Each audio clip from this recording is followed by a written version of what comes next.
Bismillahirrahmanirrahim. Të gjitha falënderimet e lavdimet janë vetëm për Allahun Zotin e gjithësisë dhe salavatet e selamet mbi Muhammed Mustafa alayhi salatu wassalam. Në këtë ditë xumaje të datës 30 maj 2025 apo 3 Dhul-Hijja 1446 Hijri. Vëllezër dhe motra, jemi në edhe ditët e para të muajit Dhul-Hijja, të cilat janë një mundësi shumë e mirë për të vjelur disa sevape. Më e mira që njeriu mund të bëjë këtë ditë, nëse ka mundësi materiale, është që të përgatitet për ta thirrur kurbanin. Duke kujtuar ngjarjet historike të Ibrahimit a.s. me të birin e tij Ismailin a.s., kur morri urdhën nga i madhi Zot që ta pres për kurban, edhe secili nga ne le të mundohet që për kurban të zgjedhë një kafshë sa më të bukur dhe le ta trajtojë atë mu sikurse Ibrahimi a.s. të birin e vet.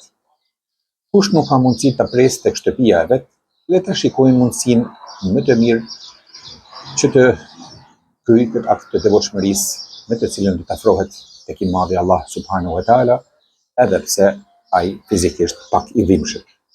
Kush nuk ka fare mundësi materiale, bie ngaj obligimi për të thirrur kurban.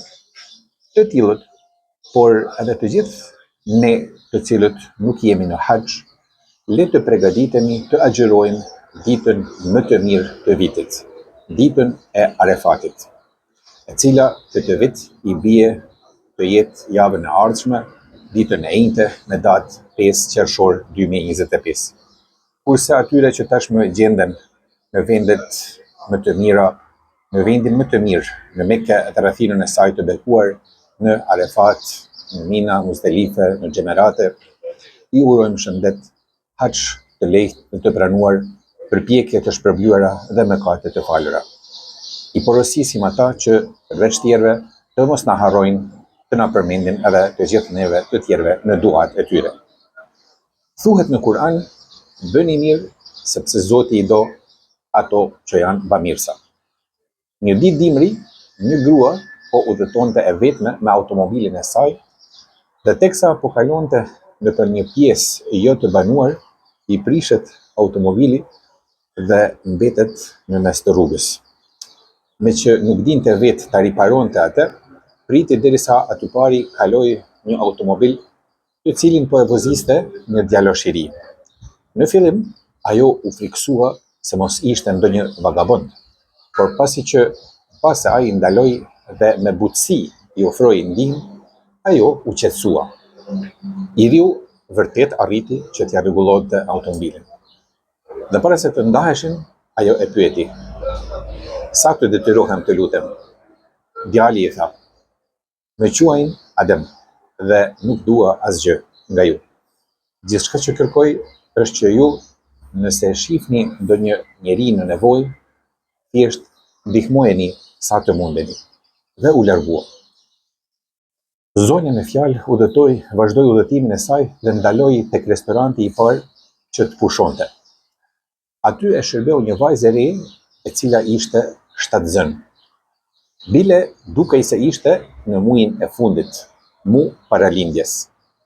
Pasi e përfundoi ushqimin, ajo e ftoi vajzën që t'ja paguante hakun e asaj çfarë ka ngrënë dhe i la në dorë $100, pa apritur vajzën që t'ja kthente kusurin.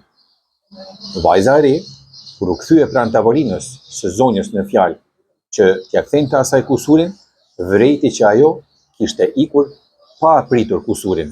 Por jo vetëm kaq, ajo vrejti se nën pjatë zonja kishte lanë edhe $500 të tjerë.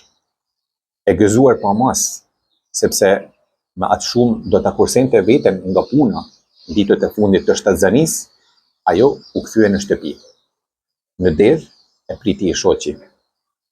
Ajo e përqafoi dhe para se t'i tregonte për bakshishin, i tha: "Të dua shumë, o Adem." Vëllezër dhe motra, mësimi i parë: bëni mirë, Allahu ju do. Mësimi i dytë: si bashkëshort, silluni mirë me njëri tjetrin. Edhe ky është gëzim, tamam sikurse gëzimi i ditës së Bajramit. E deri në ditën e parë të Kurban Bajramit, Allahu ju pas në ndihqyje. Selamu alaikum, rahmetullahi ve berekatuhu.